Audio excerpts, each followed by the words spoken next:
So, the Pokemon XYZ anime is really regarded by the fandom as the best anime installation we've ever gotten. And honestly, yeah, I agree with the fandom here. But I am also, I would consider myself a Pokemon anime connoisseur. I've been watching since Black and White came out and I was like 10, so I think I know more about the Pokemon anime than you do, genius. But I am really excited to be sort of talking about my version of events and how I think Pokemon XY should have gone. Not that it's a bad show at all. You will hear my praises for it throughout the entirety of this long video.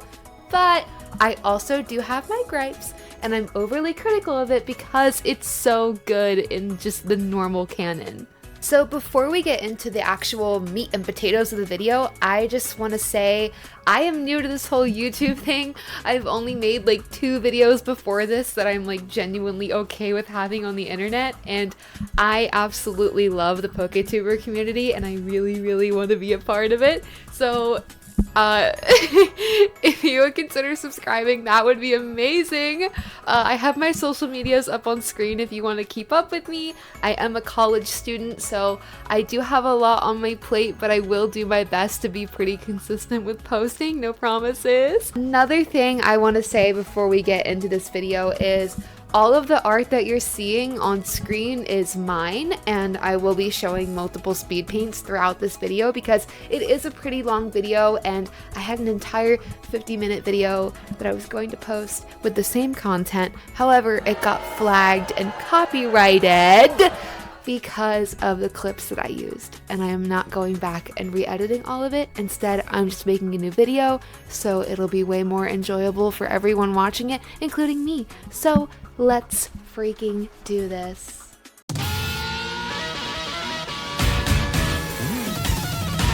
I think the logical place to start in all of this would be just talking about the characters and laying out their basic information, so that's what I'm gonna do.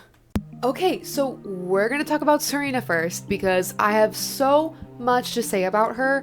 I want you all to view Serena as a Cinderella story of sorts, where she's somewhat rags to riches. Like, she's not like poor, but like she doesn't really have too much going on because she grew up on a Rhyhorn farm and was forced to do Rhyhorn racing, which she was never good at and she didn't like doing it. So like, imagine being a child growing up, hearing that you are no good at the one thing that you're supposed to be good at. Yeah, let's just say that gave her irreparable damage to her ego, and it started her negative view on herself. Her self-loathing started so young, I can't even pinpoint when. This poor girl has been through it. The only real time of respite that Serena had from this life that she felt like she did not deserve was summer camp. And you guys know where this is going, don't you? Get out! So, the summer camp stuff. I have a bit of an issue with how they wrote it. And I'm gonna say it right now. Ash not remembering Serena is complete bull, okay? It's and I'm tired of it and I'm scrapping it. What happened is this. Serena's feelings for Ash are still based in that summer camp, but it was more than one little incident. So that incident where Serena got lost in the woods and Ash helped her, that started it. But what continued it was they were friends after that. Like, they hung out the entirety of summer camp after that. So when Serena is like, oh my gosh, Ash, and gives back the handkerchief, he's like, oh my god. He remembers her right away and is like, oh, Serena, what are you doing here? I forgot you lived in Kalos. And like, it's a genuine reunion. They're very excited to see each other. This makes their friendship, for one, friendship first, so much more real. And this is where I think people are actually going to be on the side of Ash and Serena is, I'm going to depict their relationship realistically. They remember each other from summer camp, and it leads to a lot of really adorable moments where Ash is like, remember that time in summer camp where like you almost drowned? And Serena's like, don't say that in front of Bonnie and Clement. Don't do that. I love how we get to see Clement and Ash like joke around like this, like kind of like play fight and this and that. And like, I know Ash and Serena don't have to be like that, and they won't be like that, but they're verbally like tussling. Do you know what I mean? Like, they have this really good back and forth where Ash can be like, oh my god, Serena, that one time I chased you around with a booger on my finger, and Serena's like, ew, ew, ew, ew, ew, ew, stop. It's little moments like this that make Ash and Serena feel like genuine friends before Serena even starts to have feelings for him. Her feelings, don't get me wrong, they were always there. But when they're older is when Serena really starts being like, ooh, like, I want to ask him out. Like, I want him to be my boyfriend. It's not like stupid, like, oh my god, I might kiss him on the cheek in the airport. And she's planning it like months in advance. Like, no, Serena, she's plotting. She's been plotting on this boy since summer camp. And it's about to happen because they are becoming like the highest order of friends before Serena attempts to court. If I may put it that way. Okay, next I really want to talk about my underrated and overlooked king, Clemont! Dude, no one ever talks about him, and it makes me so sad because he's such a good character! When I was like preparing for this video, I watched through a majority of XYZ, not XY, but XYZ, and there was an episode that I was 100% sure was going to be about Clemont. It was the Zapdos Festival episode, and I was like, this is going to be about Clemont. We're going to get to see him in action and just Clemont awesomeness. Well, that was a lie. They found a way to make the episode about Ash. The entire episode was about Ash. I'm facepalming so hard right now because what the I just wanted more Clemont. Honestly, this entire show just leaves me thinking what the I wanted more Clemont. So you know what? In this rewrite, we're getting more Clemont. To start off, I think I've made some really fun changes to his character that, honestly, I think he's the most different out of everyone, but I tried keeping it like within that like nerdy stereotype because I know he's supposed to be a stereotype and that's the deal with him. He's a more grounded, like nerd stereotype. I definitely grounded him a lot more, and he starts off really quiet. Like, I wouldn't say, oh, he's the quiet type, but it's like, he's really quiet compared to literally everyone else in the group, and that makes him stand out for some reason.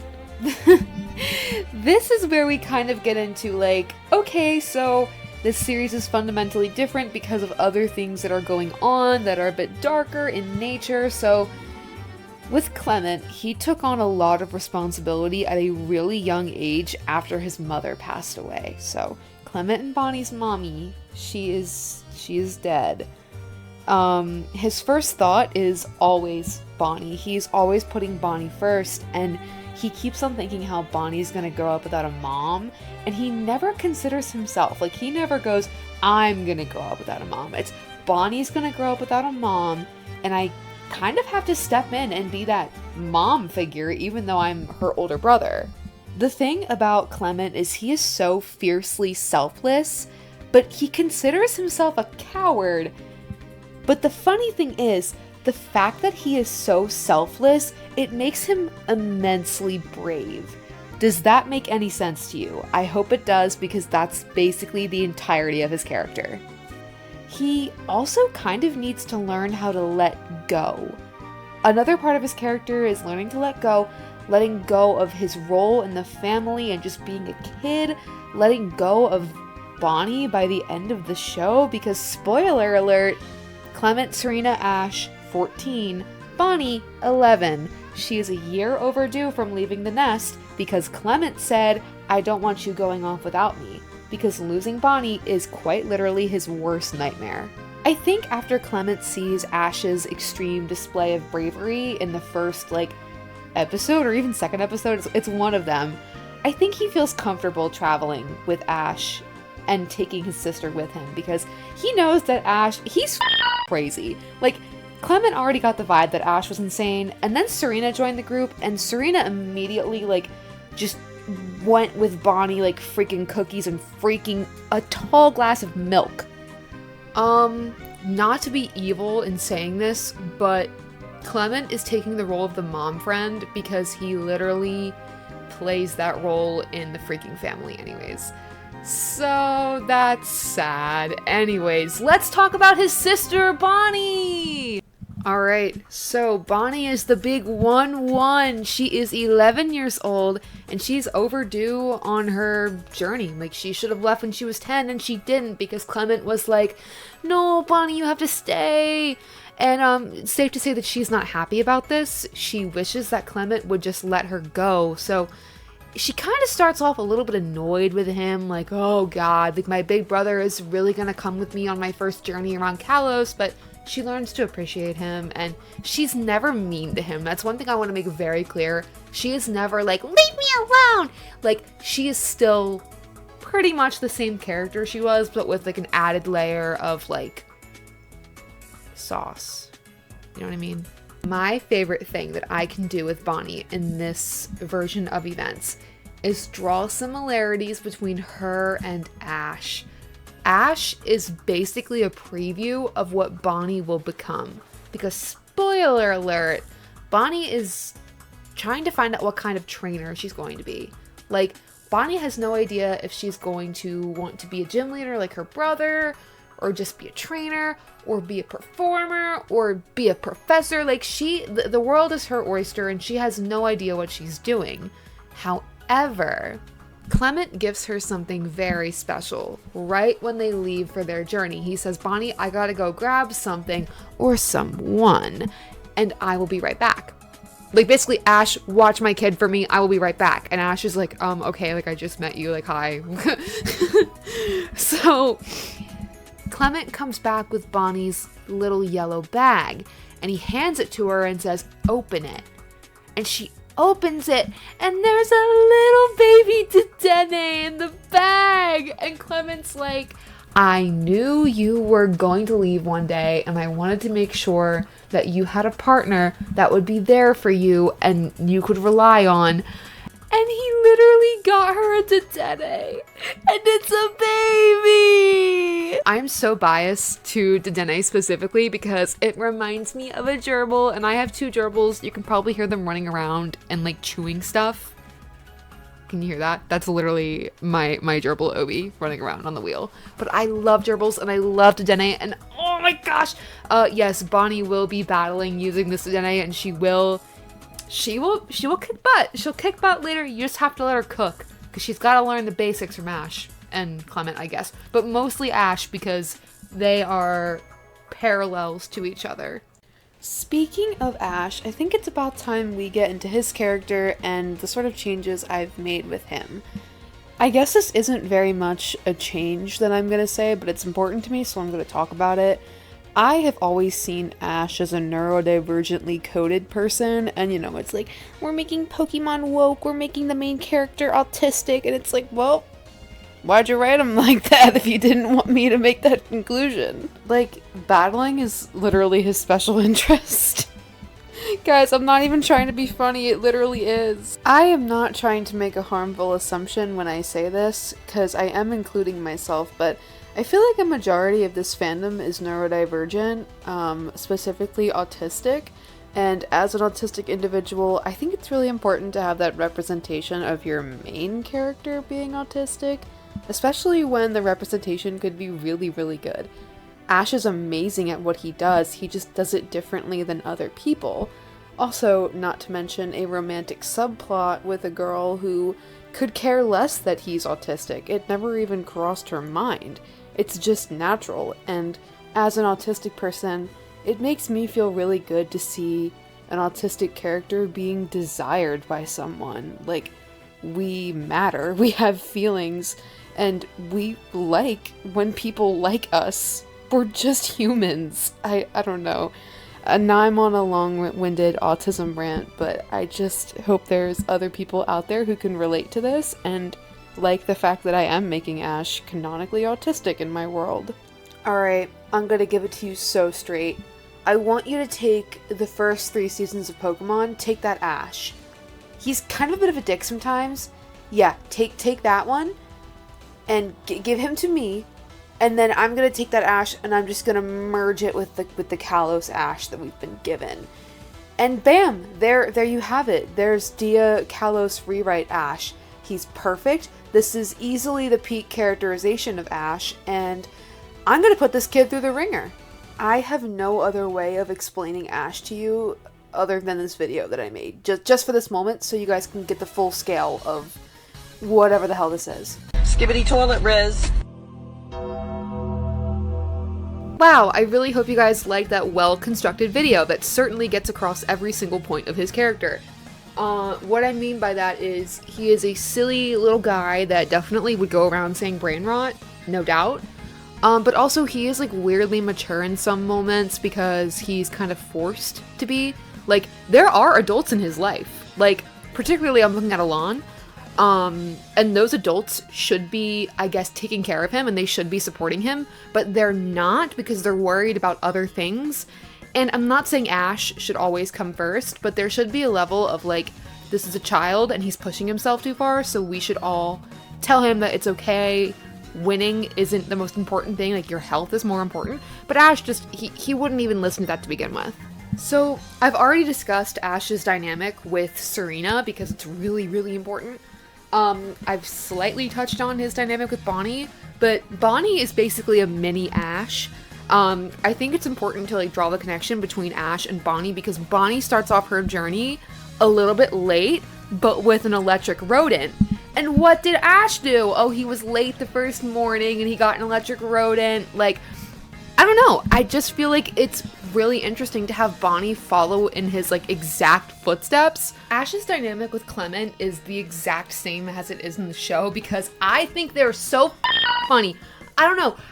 The way that Clemont is so like kind of mellow and like low energy in this, and then you have Ash who is like severely unmedicated ADHD, and like Clemont is like, dude, I care about you so much, but like we're here, bro, we gotta be down here. You are so much, and he's not mean about it. He's just like, dude, like I've never met another person like you in my entire life, and I don't think there is anyone out there quite like Ash Ketchum. Arguably, I think this is the most important dynamic in the entire show. Like, even in canon, I would kind of push this to the front and say, like, I think the whole point was this. Ash and Alain. So, sit down, just buckle your seatbelts, guys. There is so much to unpack with these two, especially with all of the, like, stuff that I've added.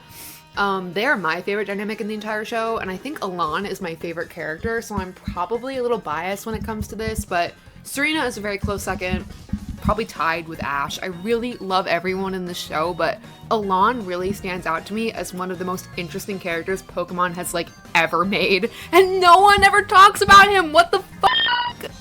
So, alright, I guess this is where I'm ending the character section, because when Alain is mentioned, it becomes more story and not character driven because of how much is going on with Alain and how he is literally the reason why everything goes wrong. Like, yes, Team Flare is also the reason, but Alain is a part of Team Flare, so it's like, I'm gonna blame it all on him. It's his fault, guys. It's all his fault. Okay, there are so many episodes to, like, go over in this series, and I don't even know where to start, so oh god, I don't know what I'm doing! Okay, so I guess, like, the first major change I made was Serena and Ash, like, remembering each other and having their, like, bonding moment, like, right from the start about summer camp, so, like, that's different very early on, but, like, other things early on, I can't really think of what's different, because the start of the show is so, like, sunshine, lollipops, and then you get to the end, and it's like, what the f*** is happening? So, I mean, it would be really wise for me to include moments where the story gets serious, like, at the start. Like, possibly it's handled more seriously that, okay, so Ash Ketchum is on top of a building and he's about to jump off. Does that concern anyone? Is Serena the only one that's worried about him? No, I mean, realistically, everyone is like, what the f*** is this kid doing up there? Get him down! This bitch is gonna jump! So yeah, I think things are handled more seriously, and from the start, we see that Ash, he is the kind of person who will throw everything else out to be the best at something.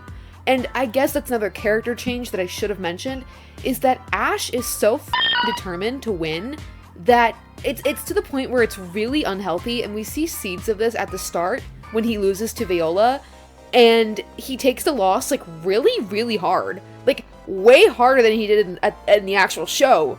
To the point where Clemont is like, dude, you will literally win next time. And Ash is like, nope, I gotta train. Because if I lose again, that will be so humiliating!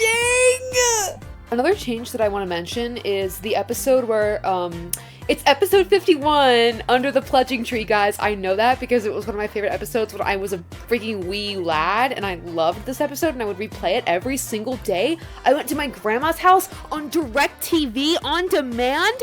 Yeah, so Under the Pledging Tree is the episode that was advertised, like, Ash and Serena go on a date! What? And I always thought that was false advertising because their quote-unquote date was Serena dragging Ash around and Ash's ADHD ass not being able to, like, stand in one place and do what Serena's doing. I think instead of this episode being called Under the Pledging Tree, we can just call it Ash fumbling Serena, because my god, she is trying so hard to get him interested in what she's doing, and he is just like, Serena, look at this! Serena, look at this! Serena! And she's like, dude, whoa, I just want your opinion on if I should buy this. And Ash is like, I think you should buy this! And it's like something completely different. It's just like bull. So the changes I made to this episode are basically centered around Ash realizing that by doing what he's doing, he is kind of hurting Serena's feelings, and like, that is truly the last thing that he wants. So when Serena goes to sort of walk away from him because she is kind of feeling overlooked, he realizes this and actually makes a change and consciously tries to be more interested in what she's doing and what she's looking at. And it makes so much of a difference, like later on in the episode when Serena is giving her little talk to Ash on the train. Like, you'll know what to get your Pokemon because, like, they are an extension of yourself. And I'm trying to remember what she says. Let me actually go check. What she says is something along the lines of, like, you'll know what to do because, like, you know your Pokemon so well and you're Ash. Like, you're motherfucking Ash Ketchum. Like, you can do anything. And I think in this moment, like, it is literally the first time Ash, like, blushes in front of her. And it's, we as the viewers, this is our first time seeing Ash, like, ooh, like, he might actually like her back. His gaze is lingering a little too long for this to just be, like, the look of friendship. And his cheeks are a little red, guys. Like, all of you Amore shipping deniers out there, explain that. Explain the scene in my head where Ash is blushing at her, huh? I'm trying to think of more scenes that would just be serious from, like, the base X and Y series. Serena's haircut and mental breakdown, they handled that so well. I don't even want to touch it. I don't even want to touch it. It's perfect. I love everyone's reactions. I think Bonnie being like, oh, your hair was so pretty and you cut it all off. Like, that is so funny. I love Bonnie. She was so real for that. I liked her long hair better, by the way. I guess I'm a fake fan because I literally can't think of anything that could be construed as, like, super serious. Which is definitely a problem because I don't like the jump in tone from XY to XYZ. I feel like after the Mega Evolution special ends and Alain joins the gang, it's like, okay, now everything is so serious and, like, one wrong move and we're all gonna die. Just know that this rewrite, in my mind, the beginning of X and Y and, like, the middle of X and Y, it's peppered in with, like, moments that are super serious. Not, like, life or death seriousness, but it's serious enough that, like, the jump in tone to XYZ and those life or death moments, it isn't as jarring. Like, we knew that it was going to come to this point because of what we saw previously in, like, XY, like, Kalos Quest, or whatever the hell the seasons are called. We saw this coming, and we knew that it was going to get serious, but we didn't exactly know what was going to happen. Okay guys, so the rest of this video I want to use to talk about my 16 pages of notes on the Pokemon League, on Alain, on Ash, all of that bullshit that I mentioned before in the character section. I'm going to talk about it now, because basically this entire rewrite hinges on the last arc, which I don't love as, like, a storyteller. I don't love hinging at all in the last arc, but I'm just working when I am working with what I was given, guys. So, it's time to talk about Pokemon XYZ.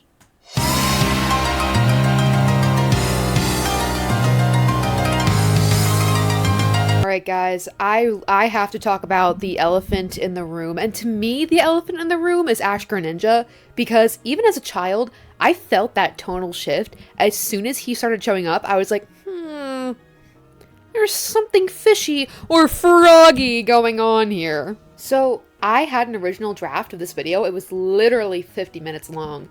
And I used a lot of that time to talk about Alain's intentions and what he's doing working with Team Flare. So when Lysander pulls Alain aside in my original draft, he just told Alain to research Ash and Greninja. That's all he said. Just research Ash and Greninja, don't do anything else, I just need you to get data on them. Meanwhile, what was actually happening was Alain was gathering their energy, much like he was doing with the Mega Evolution energy in the Mega Evolution special, and he was unknowingly sabotaging Ash, like fully sabotaging him. In this version, however, I think it is 10 times more interesting to have Lysander tell Alain there is a boy with a Greninja out there somewhere, and it's some sort of phenomenon happening. It seems like it's Mega Evolution energy, but I am not sure. I need you to go battle him, research him, and get that energy for me. I guess it's more of a scenario of like, if you want Marin to be happy and if you want Chespy to live, you're gonna do what's right. And he's sort of gaslighting Alain into thinking that sabotaging this little boy is like the right thing to do. So when Alain first meets Ash, he is not there to like battle him for fun or get to know him like in the canon. He is simply doing this because he feels like he has to. Oh, y'all, I am such a freaking bum. I freaking forgot to tell you guys. Alain had no idea that he was collecting Mega Evolution energy when Lysander sent him off to do all of that special stuff. Yeah, he had no idea about that, but he does know about the Ash-Greninja stuff. Bit of background knowledge, Alain is only 18, and like, I guess in the Pokemon world, everyone's like, oh, 18's like old, 18's like an adult, but it's like, at 18, I knew nothing, and I'm only 20, so it's like, yeah, he's being manipulated by a man who's way older than him, like a really, really grown man, so...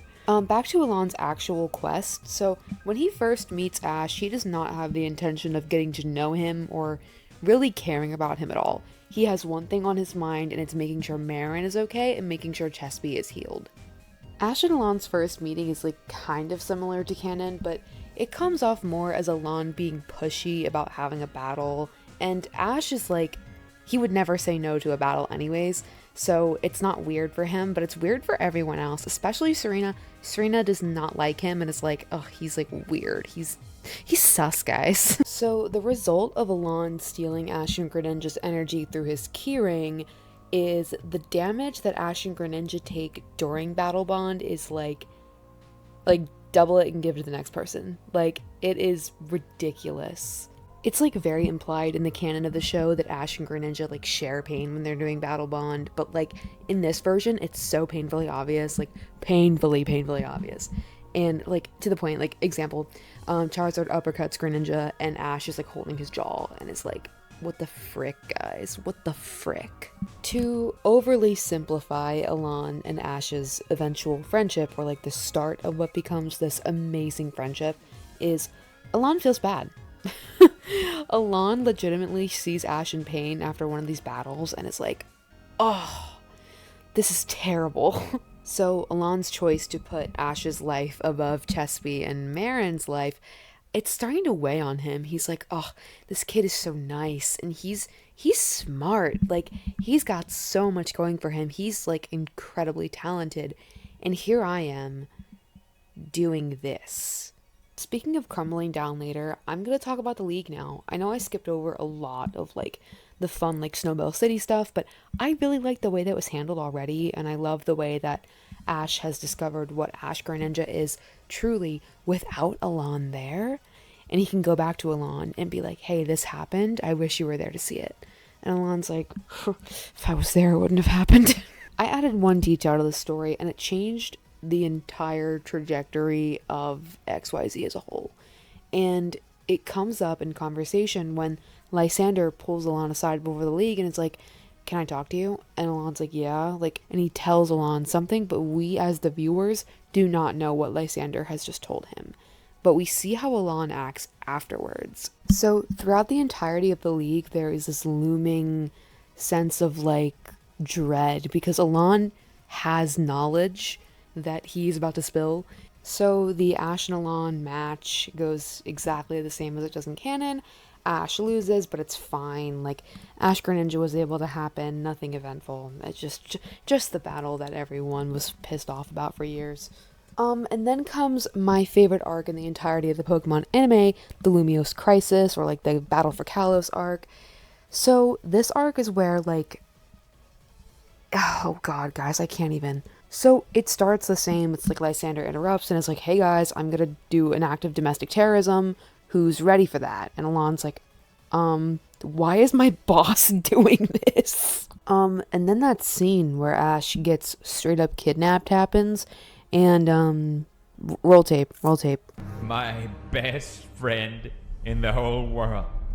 Pee pee poo poo. Pee pee poo poo. He betrayed me. Oh my god. So Alain just lets him get captured, and I guess it makes more sense in this version of events because he's kind of been working against Ash a little bit this whole time, so him letting Ash get captured by Team Flare and then being like, wait, no, this is really bad. And then he goes back, he like backpedals and he's like, oh, I have to go make things right. And he goes to the top of Lumiose Tower and, if you're standing up, sit the hell down, please. Right now, in this huge moment of stress, we have Ash literally being tortured. We have Alain in a state of, like, madness because he is feeling like he let this happen. Lysander happens to drop the biggest plot nuke that I've implemented in the story.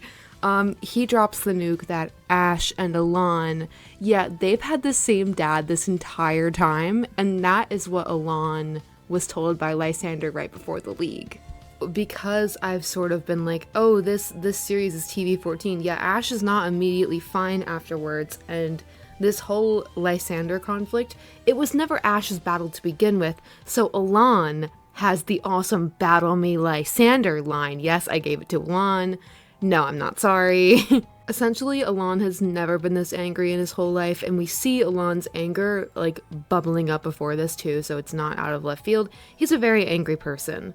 Also, remember how Marin, Sycamore, and Serena were all on that helicopter to go to Lysander Labs? Yeah, so they make a fun little pit stop here, and Marin and Sycamore see how low Alain went, because they see what happened to Ash. And Serena, y'all, she is beside herself. She's so upset over what happened to Ash, but don't worry, he'll be fine for the most part. But yeah, Ash takes a little bit to recover with Serena, and we have some cute moments between them there, but I won't get into it because I'm pressed for time. Ash does end up rejoining the Battle for Kalos later, against Serena's wishes, mind you, but he still does it because he's like, me and Alain are brothers, we have to do this together, and it's very cute. It's very Ash, it's very... I love the fact that he has a big brother because he freaking needs one. I mentioned this in a little section like before this, but I've been working on this since like 2021, and that was the first change I made back in 2021, was that I wanted Ash and Alain to be related by blood. I just thought it made so much sense. They're brother coded to begin with, why not just throw it out there for funsies? Anyways, Kalos is saved thanks to our favorite pair of siblings, Ash and Alain, and the rest of the story goes exactly how you'd expect it. I mean, Ash and Alain still have a lot to work out, but they're not pressed for time right now. Alain needs to work through his own issues. He's still blaming himself for everything, and Ash is like, I wish you would just stop doing that so we can move on. Directly in my notes, it says Serena also hates Alain a lot less now, because remember, she was beefing with him hard because she was like, oh, he's sus. He's a freaking sus guy. Well, now that Alain has committed atrocities, Serena is now less sus of him, because he certainly wouldn't commit more. Now that we're talking about Serena, I just want to say one thing. This is the last thing I'm going to say about Kalos, because this is the last thing that left a lasting impression on me from Kalos. The kiss? It's a lip kiss. I'm not a coward. Whoa, what is this? A real life outro? Wow, this is your reward for making it through the whole video. More slop. Anyways, thank you so much for watching this video. From the bottom of my heart, genuinely, holy crap. I never thought in a million years I'd be making Pokemon content for YouTube, but here I am, doing it. It took a lot of courage for me to make this video. I know it's probably not the best. My audio mixing is crap because I didn't get headphones until like the last 5 minutes of the video. I'm not even kidding. But a big shout out to Absolblog's Pokemon and Kotatsu and Univa for like inspiring me to make this content. I would not be here making these stupid Pokemon videos without the inspiration of those two people, so I love them. If they ever see this channel,